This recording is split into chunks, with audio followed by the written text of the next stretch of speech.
मध्य रेल्वेवर गेल्या 8 वर्षात तब्बल 8,000हून अधिक नागरिकांचा जीव गेलाय।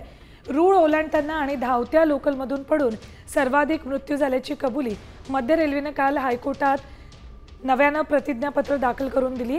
तसंच हा मृत्यूदर गेल्या काही वर्षांपासून घटत असल्याचा दावाही केलाय।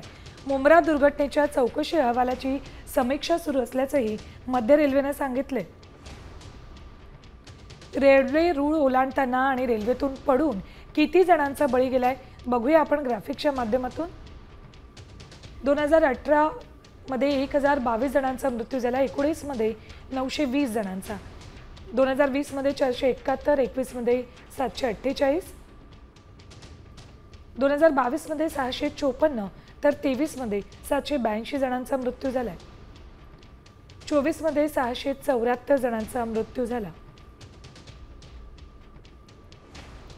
तर 2025 मध्ये मे महिन्यापर्यंत 293 जणांचा मृत्यू झाला।